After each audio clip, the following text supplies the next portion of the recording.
Halo pemirsa GPR TV, dari Sabang sampai Maroke, dari Miangas hingga Pulau Rote. Bertemu lagi bersama saya Mona Azari Disak dalam Kominfo Newsroom. Halo pemirsa GPR TV, dari Sabang sampai Maroke.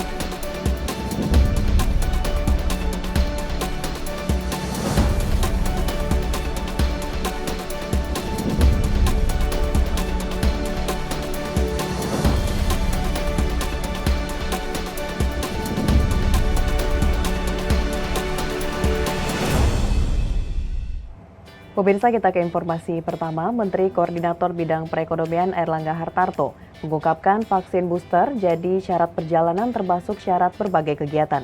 Hal ini mengacu pada hasil rapat terbatas di Istana Kepresidenan Jakarta. Ia juga menyebutkan PPKM di luar Jawa Bali diperpanjang.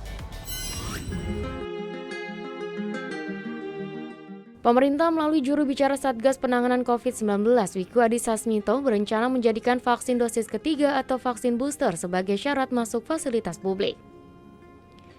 Hal senada juga disampaikan Menko Perekonomian Airlangga Hartarto dalam ratas evaluasi PPKM di Istana Kepresidenan siang tadi. Airlangga menyebut PPKM luar Jawa Bali akan kembali diperpanjang pada tanggal 5 Juli hingga 1 Agustus 2022. Perpanjangan PPKM luar Jawa Bali akan berlaku untuk 385 daerah dengan status level 1. Perpanjangan PPKM disebabkan meningkatnya kasus harian COVID-19 di Indonesia dalam beberapa pekan terakhir. Airlangga juga mengungkapkan arahan Presiden Joko Widodo agar vaksinasi booster COVID-19 terus ditingkatkan. Kewajiban vaksin booster di fasilitas publik disebabkan munculnya subvarian baru Omikron yakni BA4 dan BA5 serta rendahnya tingkat vaksinasi booster nasional dalam beberapa bulan terakhir. Pada vaksin dosis pertama dan kedua, cakupan vaksin mampu menyentuh angka 60% hanya dalam 6 bulan. Sementara dalam kurun waktu yang sama, cakupan vaksin booster hanya mencapai 20%. Senada dengan Wiku Adhisa Smito, Airlangga Hartarto menyebut 28 dari 34 provinsi cakupan vaksin masih di bawah 30% dan hanya Bali, DKI Jakarta, Kepulauan Riau, Yogyakarta, Jawa Barat, dan Kalimantan Timur yang cakupan vaksinasi booster telah mencapai lebih dari 30%. Mengingat saat ini kegiatan masyarakat sudah termasuk berskala besar sejak adanya pelonggaran soal COVID-19. Pemerintah juga mengimbau agar masyarakat yang belum melakukan vaksin booster untuk segera melakukannya. Khusus untuk luar Jawa Bali yang masih di bawah 50% itu ada di Maluku, Papua Barat, dan Papua untuk dosis kedua. Dan rata-rata dosis ketiga masih di bawah 20%. Nah, tentunya dosis ketiga ini akan dipersyaratkan untuk berbagai kegiatan yang melibatkan masyarakat banyak dan juga untuk berbagai perjalanan.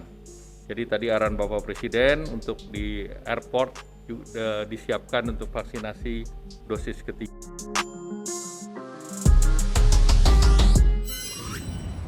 Meningkatnya kasus COVID-19 di Indonesia akibat subvarian Omikron BA4 dan BA5 menimbulkan kekhawatiran di tengah masyarakat. Guna menambah proteksi imunitas tubuh, Menteri Budi Gunadi Sadikin mengimbau masyarakat untuk melakukan vaksin dosis ketiga atau booster.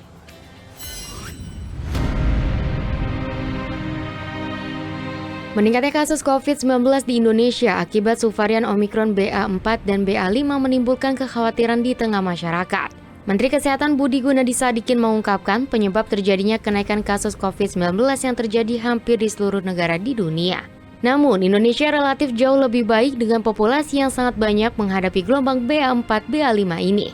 Karena masyarakat lebih disiplin dalam menerapkan protokol kesehatan dan juga dalam melaksanakan vaksinasi. Oleh karena itu, guna menambah proteksi imunitas tubuh, Menkes meminta agar masyarakat melakukan vaksinasi booster yang memang terbukti bisa meningkatkan kadar antibodi yang ada di tubuh. Perlu kita ketahui data saintifiknya menunjukkan bahwa sesudah 6 bulan terjadi penurunan.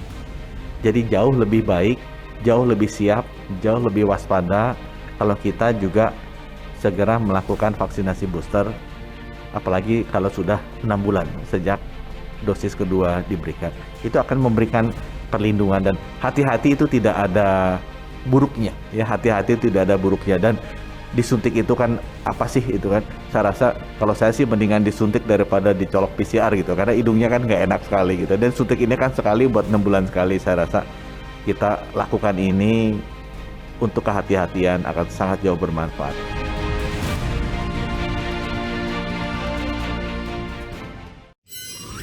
Pemirsa, semangat untuk pulih bersama terus disebarkan oleh Bank Indonesia dan Kementerian Keuangan pada jalur keuangan presidensi G20 Indonesia. Berbagai langkah dan upaya kembali ditempuh melalui penyelenggaraan side event dan pertemuan working group G20. Kementerian Keuangan dan Bank Indonesia berkomitmen akan memperkuat ketahanan sistem keuangan dunia melalui presidensi G20. Untuk mewujudkan pulihnya ekonomi dunia dari hantaman pandemi COVID-19 dan berbagai masalah global, tim kerja keuangan giat berkoordinasi dalam side event maupun working group presidensi G20. Finance Working Group G20 membahas berbagai isu seperti transisi suku bunga referensi, keuangan berkelanjutan, hingga penguatan ketahanan sistem keuangan. Sementara belum lama ini, Infrastructure Working Group membahas isu utama mengenai investasi infrastruktur berkelanjutan, inklusi sosial, dan kesejahteraan daerah, serta infrastruktur transformatif pasca pandemi. Selanjutnya pada Sustainable Finance Working Group yang ketiga juga menegaskan komitmen G20 untuk mencapai tujuan pembangunan dan iklim berkelanjutan, seperti mendukung transisi menuju ekonomi rendah karbon yang tertib, adil, dan terjangkau.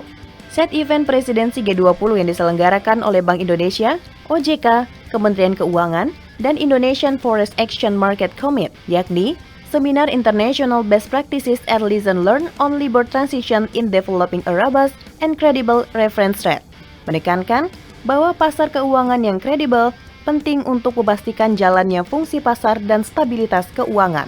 Langkah untuk pulih bersama tersebut juga didukung oleh arsitektur dan ketahanan sistem keuangan internasional di tengah peningkatan berbagai risiko global. Dalam International Finance Architecture Working Group yang keempat, berfokus memperkuat sistem keuangan global, termasuk dukungan bagi negara berpenghasilan rendah dan rentan. Rangkaian kegiatan selama presidensi G20 jalur keuangan diharapkan mampu memperkuat sistem keuangan global.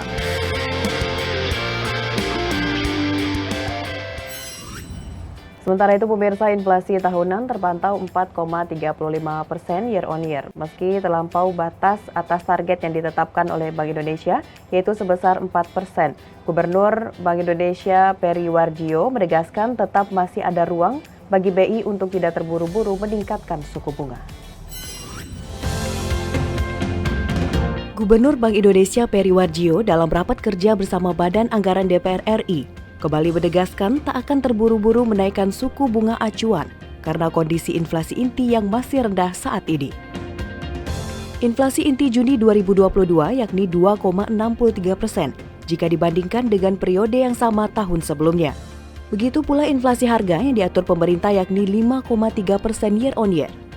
Sementara itu, inflasi indeks harga konsumen IHK Juni 2022 secara tahunan memang meningkat menjadi 4,35% year on year. Peningkatan inflasi IHK secara tahunan tersebut disebabkan oleh komponen inflasi bahan makanan yang cenderung meningkat belakangan ini. Oleh karena itu, Gubernur BI Peri menyampaikan terima kasih kepada pemerintah dan Banggar DPR RI karena telah menaikkan subsidi sehingga mendukung pengendalian inflasi, terutama inflasi harga yang diatur pemerintah. Itu saja langkah-langkah TPI baik pusat maupun daerah terus diperkuat, kita perkuat untuk mengendalikan inflasi yang bergejolak. Inflasi inti relatif rendah sehingga itu memberikan suatu ruang bagi fleksibilitas bagi kami untuk tidak buru-buru menaikkan suku bunga.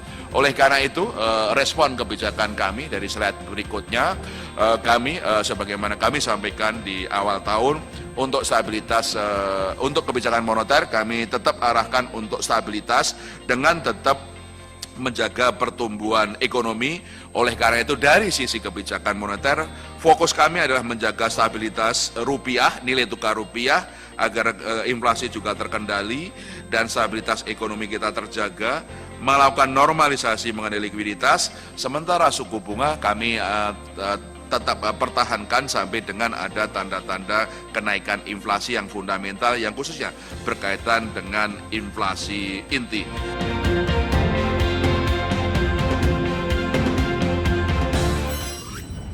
Pemirsa, usai jeda kami akan kembali dengan berbagai informasi lainnya. Tetaplah bersama Kominfo Newsroom.